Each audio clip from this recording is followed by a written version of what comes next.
Hi everyone, Edna Kimble, Edna Sells, Century 21 Right Real Estate. Welcome to today's episode. This is our first episode of the year, and we have a goal setting specialist with us, Elisha Allison. Would you consider yourself a goal setting specialist? Self-proclaimed. Self-proclaimed? No, I'm just kidding. Okay, I like it. I'm going to go with that. No, I mean, I put it in my notes that way. So Okay, cool. I'll take it. Discuss that. So Elisha, tell everyone that's watching a little bit about what you do, and then we'll jump into why we have you here today. Yeah, so I am a coach or a personal trainer, whatever you want to say there. And we help fitness beginners learn how to lose at least 10% of their body weight in 16 weeks or less. So that's what we do. We do work with some strength athletes. I'm into powerlifting, but really just like one-on-one coaching with health and fitness people. So I'm one of the strength. Edna's one of the strength people. Not the weight people. I'm there for the for the heavy weights. No. I actually lift some heavy weights. Oh yeah, well, not really, but anyway, no. So Elisha is also my personal trainer, and I did join for the weight loss, and it was really weight loss and to get fit and healthy. So, and that's one of the things that I feel like you specialize in. Yeah. But here we are at the first of the week, and a lot of people contact me and say, tell us about your goals. How are you achieving everything that you're achieving? And I thought, what better way than to have the goal setting specialist come on and for us to kind of talk about a great way to kick off. Now, because I see you so often, these are almost sometimes makes it harder because I see you so often and we talk, Right. But recently you and I were chatting, and you mentioned that that there's almost like a new wave of people who don't believe in doing New Year's resolutions. Yeah, and I've noticed that on my end. Like, people will reach out to me and they'll say, like, this isn't a New Year's resolution thing. Okay. And I absolutely hate that. Because, like, at the beginning of the year, that's the best time, I think. I mean, why not? I mean, sure, it gets a bad rap because but it gets a bad rap not because they're setting goals. It gets a bad rap because they set the goals and just never look at them again and then don't achieve them. Okay. So I don't like to make fun of somebody for setting goals and wanting to become better. Like, I absolutely hate whatever that trend is going around to say, oh, don't try to become a better version of yourself. That's a bad idea. I mean, do you know what I mean? That's horrible. When you put it that way, it really is. Or at least that's the way I see it. And I think that what a better, like, you have this whole year in front of you, set goals, try to become better, improve yourself. I don't think there's anything wrong with that at all. Yeah. Do you think that it's just that people are annoyed that it's almost like everybody waits until that day of the year to start it? Is that where that's coming from? Or? I think so. I think that, you should, every day is an opportunity to become better. So, at the best, you would just, why wait till the end of the year? Why not wait tomorrow? Do it, right? But, like, at the same time, it's perfectly fine to go, okay, I didn't really do the best last year. This year, here we go. Fresh start. And I think that's awesome. I think that's a good thing. And I think it's a little bit of embarrassment. They've tried in the past, and they haven't achieved their goals. They didn't set out what they wanted to do. And then it's like, I don't want to do this again and set myself up for failure. And I don't think that's good either. Continue to push and strive, but I think that's one of the reasons why people are experiencing that. Yeah. So. Do you think there's a difference between a New Year's resolution and setting goals? I mean, that's just your own verbiage. Yeah, it's the same thing. Yeah, it's the same thing. I mean, New Year's resolution is just setting goals for the year, and you're supposed to set goals all the time. Like, you know what I mean? You should have daily goals, weekly goals, monthly goals, quarterly goals, yearly goals, etc. Totally agree. Would you be surprised that I used to have a New Year's resolution, and when people would say, "What's your New Year's resolution?" I would say, to not have a New Year's resolution. Oh my gosh. I'm not surprised at all, actually. That is not surprised. It would surprise me if you didn't have a mom joke like that. There you go. Absolutely. Well, I do get that because, it's kind of the old joke of the next 30 to 45 days, the gym is going to be packed. Yeah. Right? Yeah, right. But I feel like I love that what you said is that it's basically just a fresh start, because we all have goals, and very, very few people meet all of their goals in a year. I'm sure you do, but the rest of us humans do not hit all of the goals in one year. But what would be some good advice on even how to come up with what the goals are? Because sometimes people call me and they're just like, no, but seriously, like, what's step number one? And I'm like, set the goals. Yeah, but how do I know what those goals should be? And I'm like, you know, and I have to really spend a lot of time thinking about that. I mean, I think that, like, you just need to know what you want in your life and who you want to become. Like, that's step number one. You need to sit down, you need to evaluate, you need to think, like, who do I want to become? What do I want to achieve in this life? And that's step one. And I call it brain dumping, and I'm a big fan of that. I just write out everything, like, anything that comes in my mind. This is what I want. You know, I want to give Addison this. This is what I want with my health. This is how much I want to make, etc. Right? And then I do what's called the 10 and 10. Have I talked to you about this? I don't think No? so. Okay. Maybe. Have you ever heard of We meet really early in the morning. So We're asleep. sometimes I think I dreamt it. So Tony, you know Tony Robbins? Oh, I know Tony Robbins. Huge fan. He said we tend to overestimate what we can achieve in a year, but we underestimate what we can achieve in a decade, in 10 years. Yeah. And so I think a lot of times we just have, like, goals are based off timelines. You can achieve most things you set out to do. It just might be a little bit longer than what you're wanting it to be. So setting, hey, here's what I want for my life in the next 10 years. And then that gives you the roadmap to start setting smaller goals on a yearly basis to try to achieve your decade goal, right? I think that is a really good place to, step one, what do I want? Okay, what do I want to achieve in the next 10 years? And then you can start breaking down that goal from there. I think that's a really good exercise to do. I think the magic in this is one of the phrases that you said is, who do you want to become? Yeah. Like, I think if people could turn that aspect on in their brain, and then you do the things that person would do if you were that person, and then one day you wake up and you are that person. Yeah, I mean, right? seriously. Yeah, I truly believe it's not about what you achieve, but who you become in the process, right? And so if you can know that, it makes it better. Like, God forbid you do fail, and you fail, right? You do not hit your goal at the end of the year. If you look back and you realize, oh my gosh, all these habits, behaviors, and things that I've set out to do, and you become this type of person, awesome. Just move your goal next year, and you'll achieve it, right? But you're a better person because of that. And I think that that's one of the main purposes of goals. Yeah. So do you have like a designated day of the year that you set down and you do your brain dump and you set that, or do you just say I'm gonna do it before the first of the year, or you do it on the first of the year? Because it seems like everybody has like this approach to it that works for them, and I'm like, well, if it works for you, then that's what you do. And that's the most important thing. It's the principle of taking time to think on what you want and brain dump and set your decade goals, etc. That's what matters, right?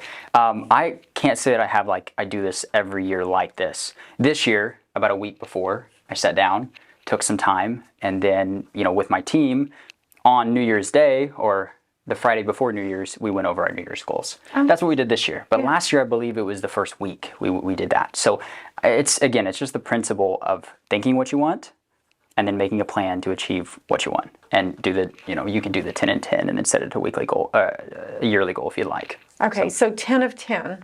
10 goals in 10 years. Okay, 10 goals in 10 years. I like that. So you're also somewhat, I don't know that this is the right term for it, but almost like a journaler. Like you journal every day what those items are. I do that also. I write the top, there's typically between 5 and 10 things, and I write those down. How specific are you with those? I try to be as specific as I possibly can. Have you ever heard like smarter goals? Like the system there? Right. So you obviously want to be specific, measurable, it needs to be attainable, it needs to be relevant, it needs to be time-based. So all of those things go into it. But even with each goal, you need to, like the E and the R is evaluate and reward. So I even like to think about those. Like, how often do I look over these goals? What are the rewards when I achieve those goals?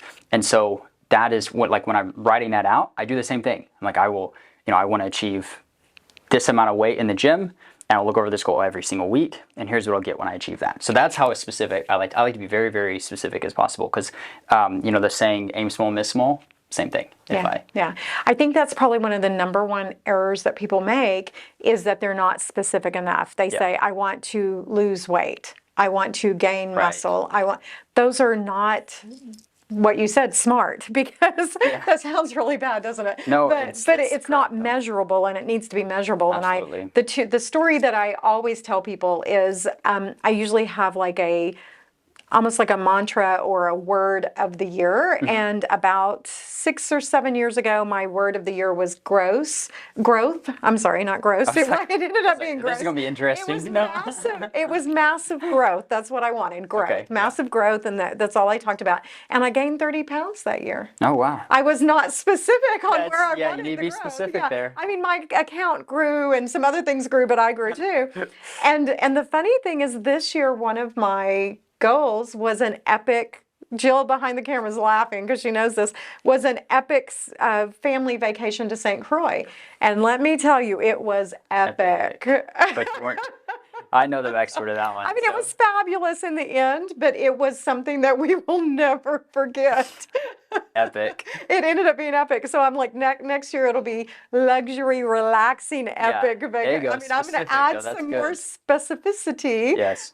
to that goal setting Absolutely. thing.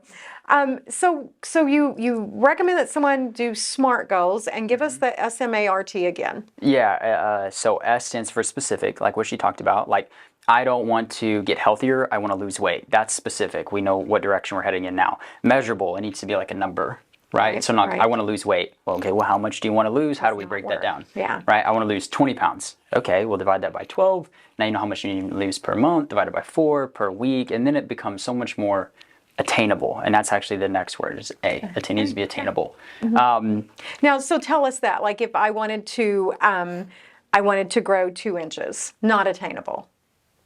Tall, not. Yeah, that's not attainable. That is Okay, not okay. I just want them to understand. I want to fly. right.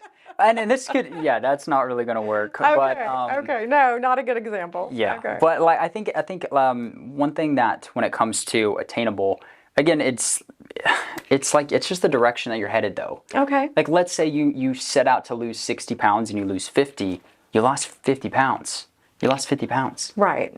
I mean, that's just your North Star. It tells you what direction to move in. That's it. So I don't get so caught up in like, okay, is this specific number? Is that attainable? Like, those are funny instances that you brought up. Right. But like when it comes to that, like don't worry about it. If you lose 50 pounds and you're supposed to lose 60, you lost 50 pounds. So next year, it's a 10 pound weight loss. That's it. Yeah. Right? So how do you help someone determine the difference between, because I do believe go big or go home, right? You've got to stretch yourself. Yeah. But how do you balance that between what's realistic, because to come in and say, I want to lose, I hate the weight loss. I'm sorry. Only because I don't want anyone to feel like we're saying everybody needs to lose weight. Yeah. We just want everybody to be healthy. But let's say that it was, you could use the same thing for money, right?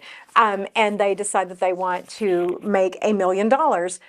That's awesome and great, but maybe not if you work at McDonald's and that's the way you're trying to. How do you balance what is a big stretch and what is actually attainable? Like, how do you help them figure that out? Yeah, that one's kind of tough. I think percentages are a good thing. Oh, if we're talking specifically about weight loss, like we know how much in terms of how much, like a percentage of what the body weight that we need to lose per week. Yeah. And then someone says I want to lose 100 pounds in a month. It's like, well, if the goal is 0.5% to 1% per week, that's not attainable, right? That's not good. Same thing with like financially, I think it's a good thing to do percentages as well. Like, hey, I want my income to go up 20%. And so that goes, okay, well, if this person makes, 2.5K per month, well, then you add $250 on top of that. Right. And that's how much you're going to make per month now from here on out to the end of the year. So I think percentages are really, really good. I like that. And that's the reason to do that. But again, I think that's why we need to have the 10 and 10.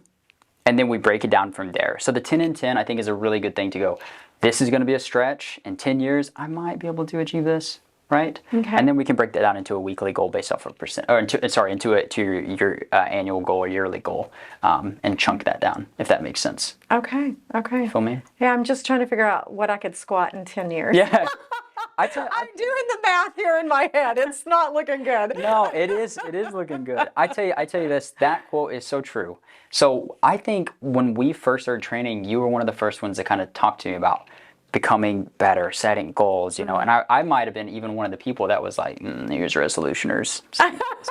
I'm serious. Maybe a little little bit. Yeah. And so I found myself with the 10 and 10, and I set that 4 years ago. And in 4 years, I did all those goals. Like I completed them. Yeah. And so it told me that, number one, I was not stretching myself big enough. Right. Right. And number two, we don't really know what we can achieve until we start just going after it. Yeah. And so I think that the 10 and 10 does a good job at doing that. Hey, here's what I think I can achieve, and I'm gonna break this down into a yearly goal, and then you're like, oh my gosh, I cannot believe I did that. You know? Yeah. So how often should someone revisit the goals? Because I think that's where this whole New Year's resolution negativity thing comes in, is people are super motivated for the first week, and they pack their lunch and they go to the gym, and then they forget about it. Yeah. I mean, it comes down to person to person and goal to goal. So, I mean, it is a little bit different. What I like to do is I set a big goal that I want to make for the year. Mm-hmm. We break that down into small goals. Okay, that small goal I look at on a daily basis because we do the journaling. But at the very least, on a weekly basis, you need to sit down and look at those weekly goals. I don't think you need to go, if you want to lose 50 pounds, and I use a lot of weight loss, sorry. Yeah, no, that's okay. I think we've done our disclaimer. Yeah, okay. That's what you do for a living. But sometimes when you look at that big goal for the year, it's like overwhelming. It's like, I'm down 2 pounds, I have 48 more to go. Right. I don't know but if you break it down, it's like, okay, I only need to lose less than 1 pound a week. Okay, I can do that. Mm-hmm. And so that needs to be looked at least weekly, in my opinion. I think that that's best. Yeah. Well, that's interesting to me because your app makes me do it every day. Which I'm all about accountability, so I think that's awesome. No, I think if you can, look at that small goal, though, daily. Daily. If you're serious about your goal, seriously. And then, weekly at best. But I just think it's good to review them as often as you possibly can. And so that's why I always say, like, if you can't do it daily, the small goals like that. Right. Yeah. And I think that there's some science behind the writing it down every day. Yeah. Because then you're literally hypnotizing yourself at the beginning of the day to work toward that. Yeah, I agree. Right? Yeah. I think, I don't know if anybody's ever heard of like the reticular activating system. I was going to use that, but I thought, oh my goodness, no, absolutely. That sounds all made up, and but that is... No, science. There's science behind this. Science, that's as much as we can go into. Mel Robbins has a really good book about this. But basically, it's like the filter that we see the world through. Yeah. And if you write this down, you're going to notice things that's going to help you achieve that goal. Whereas if you don't write this down on a daily basis, you're not looking at it, you're going to forget about it because the brain wants to survive and it's going to filter out the things that aren't important. But if you write it down every day, all right, 1 pound this week, 1 pound this week, right? You're going to filter out, you're going to find the things that you need to do to help you lose that 1 pound. Yeah. I will tell you, part of that epic vacation, we missed 3 flights. It was Christmas week. The president was going where we were going, and the airline literally said, "This is not happening." And it was so weird because I had this just very calm thing, and I was like, but it is. I mean, I've been writing it down for 364 days. I knew I was going to get there. I just didn't know how that was going to happen. And it was pretty messy, but we got there. You know what I mean? But it is a weird, it's a vibe, and it works. Trust me. Right. And I think like one thing, I'm a Christian, and I think in the Christian community, they're like, well, you're not speaking it into existence. I'm like, yeah, no, I'm not speaking it into existence. But what I am doing is I'm thinking about it on a daily basis. I'm focusing on it, which helps me filter and find the things that I need to do to get that done. Yeah. And so I think that specifically I have people in my life that go, that's wrong. You should not do that. You can't speak things into existence. And it's like, no, I know that. I am not God. But what I can do is I can focus on the things that are important to me and filter out the things that I need to do to achieve my goal. Yeah, I totally agree with that. One of my favorite little side notes is my husband believes that the entire world is set out to help him. Yeah, I think that's awesome. That's a great mindset. There's not a day. Jill's laughing because he comes in here and he's like, "Oh my gosh, I was just at McDonald's and they were just trying to help me." And I mean, he just sees that everyone is trying to help him, and therefore they are. Does that make sense? Right. No, I agree. He ignored the guy that kind of shut the door on it because I'm standing there and I'm like, "Well, that guy wasn't trying," but he doesn't even see that. You know what I mean? But that's the thing, and the flip is true. The flip side is true beautiful. too. I mean, it's a wonderful whole thing. That's how everyone should approach it, for sure. And like I said, the flip side is also true. If you think everybody's out to get you, people are going to be out to get you. That would definitely. If you see all the negative, you're definitely not going to reach your goal. So you want to make sure to write the things they want to achieve, and you're going to find things to help you achieve those things. So since we do percentages, what percentage of your clients are able to hit their goals when they're working with you? Right now, we have 77% do it within the time frame that we are asking them to do it in. Oh, wow. Yeah. Lose 10%. Lose 10% in less than 16 weeks. Wow. So we know that 77% of people actually do that, which is really, really cool. And on average, it's like 29.3 pounds in 16 weeks, which is awesome, by the way. I love that. That's very awesome. In terms of like completion, some people don't actually do it. Like that's the other 33%. 85% actually finish and achieve their ultimate goal that they're wanting to achieve. Okay. And so we're really happy about that, and we try to keep track of that and make sure that those percentages are pretty accurate. But yeah, that's okay. But I think there's something to writing it down, touching base every day, staying focused, staying on it. So what do you do when a client is committed, has made their goals, and then something crazy happens, like, I don't know, they break a hip or something. What do you do? Like, how do you, because that could really set somebody back, and they could feel like, forget it. Yeah. Like, does this person want to quit? Or they're just like, I want to achieve this goal, and I just don't know if I can do it by the end of the year. Correct. Yeah. Like, how do you keep them from getting like maybe depressed or just going, I'm going to quit because it's not possible? Yeah. Like when somebody has a big setback. The first thing that I think is good is to tie your why, like to remember your why and why you set that goal, right? So a lot of people are like, I want to spend more time with my kids, and I can't do that because I'm not energized. I'm not in good enough shape to go out and do that, right? Right. And so one of the first things I always do when people are struggling with that is like, what was your why when you first started? When in the beginning of the year, you probably set that goal for a reason. Yeah. Let's go back to that. We're going to revisit that, and we're going to hash that back out, right? And then you can talk about like, is that little setback, is it big enough to keep you from having a better life with your kids? And a lot of times that's a big enough mover to go, yeah, okay, fine. It's fine. It's going to take me a little bit longer than what I want it to, but my kids are more important to me, so I'm going to get my health back, and here we go. I'm kicked back. I'm started. I'm motivated again. And so I think tying your why is a really good thing. What are the goals you want, and then why do you want to achieve those? So any setbacks that do come, you can say, why did you set this goal, and why is it so important to you? Right? And then some people don't like this, but I call it, you ever heard magnifying the consequences? No, probably, but. So, like, for instance, let's use the analogy with the kids, right? Well, then you think about, okay, if you quit right now and you don't achieve that goal at the end of the year, or like your hip, if you say, I'm done, I stop, right? Then you go, okay, well, what happens because I quit? Well, I now can't play with my kids. And what happens when you can't play with your kids? Well, then somebody else is going to play with my kids. Right? How is that going to make you feel? And I know that's very negative, and we just talked about staying positive. Right. But like with your hip, it's like, what is the other alternative? You don't work out? Do you start gaining the weight again? Does your job suffer because of it? Oh, yeah. And you start magnifying the consequences, and you go, okay, I do not want that to happen in my life.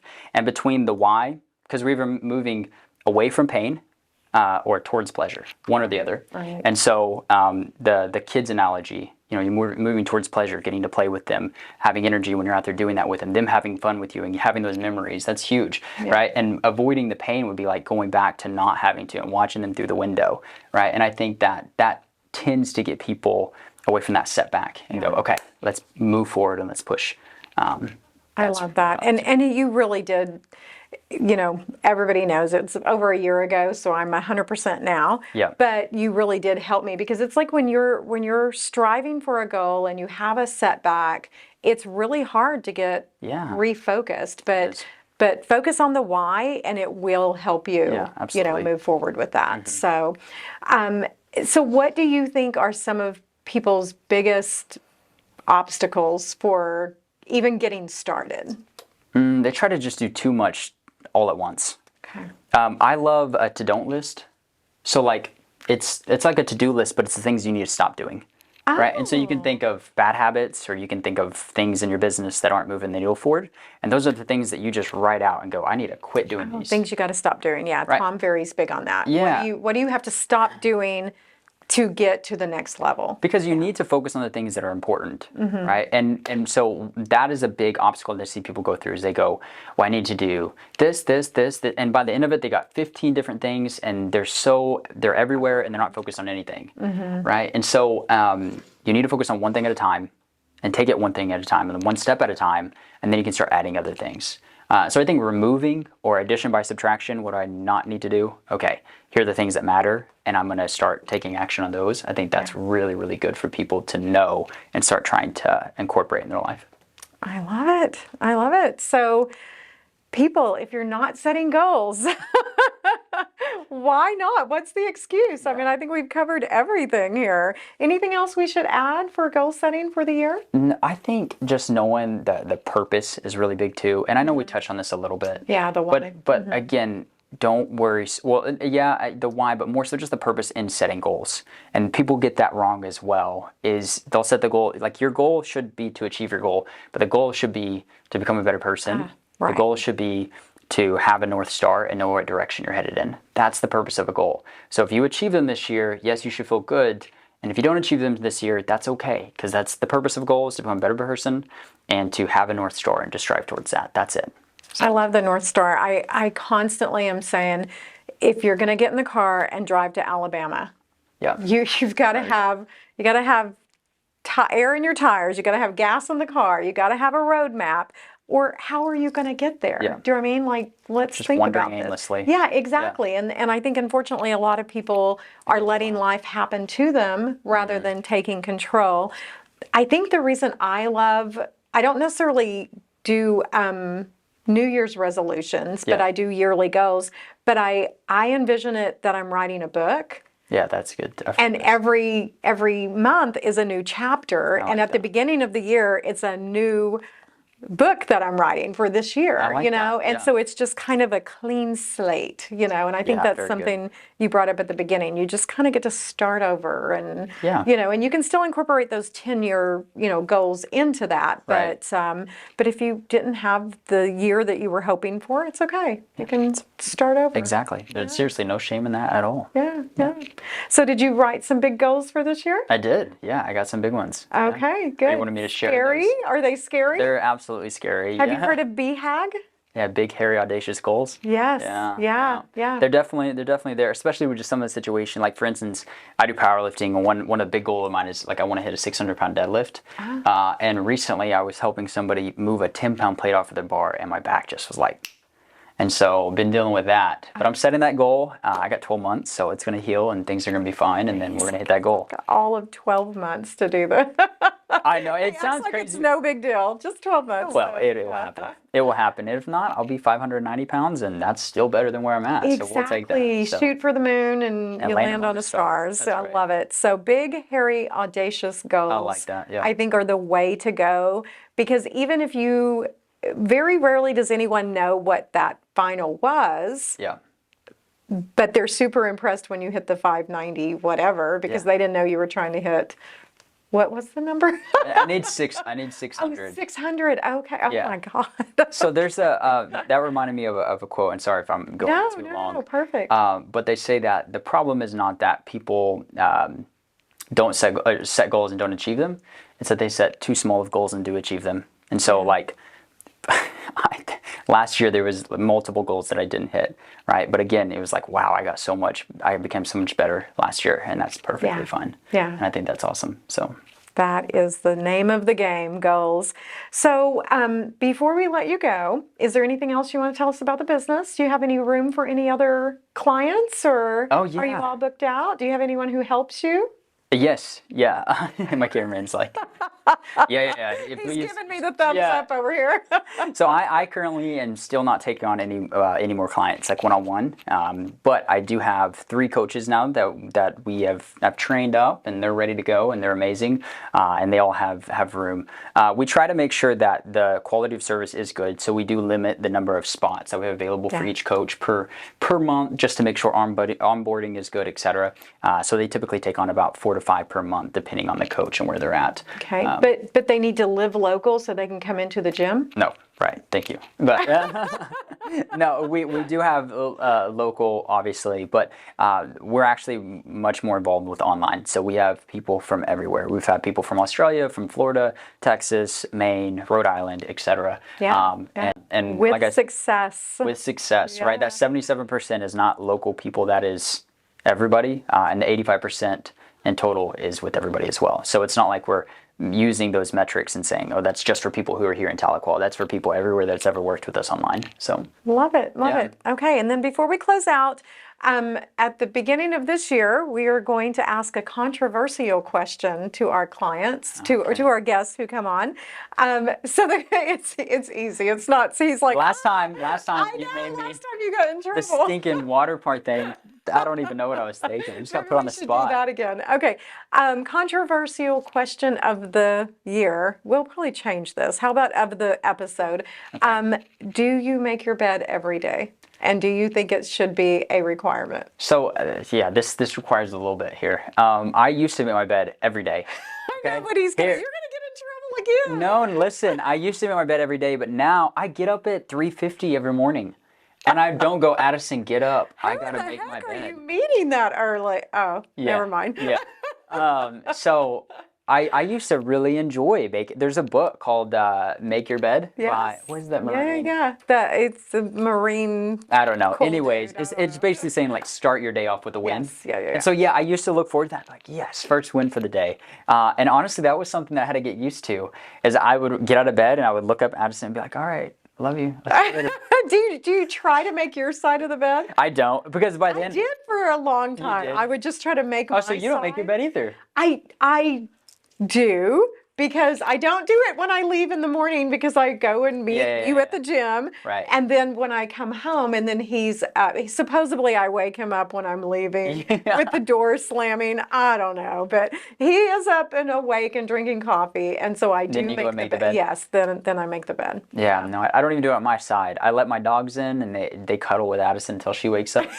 And so it's by the time they get in there, it's just like a mess. So I'm like, it wouldn't do any good to make your side anyway. That's right. I'm like, I'll start a win by maybe writing down my goals for today. How about that? Love do my devotional. Love it. That's good. That's good. Yeah. Well, I am so glad that you came out today. I think that goal setting, whether you see this on the first week of the year or you don't pick up this episode until August, right? It's never too late to set your goals, and you don't have to do it January, to December. Just sit down and get started, because that's the key. Absolutely. Absolutely. Yep. Absolutely. Well, thank you for coming out, Elijah. Everyone, please like, follow, and share. And if you would like to be a guest on the podcast, or there's someone you would like for us to have on the podcast, please reach out and let us know. And again, thanks for watching, everyone.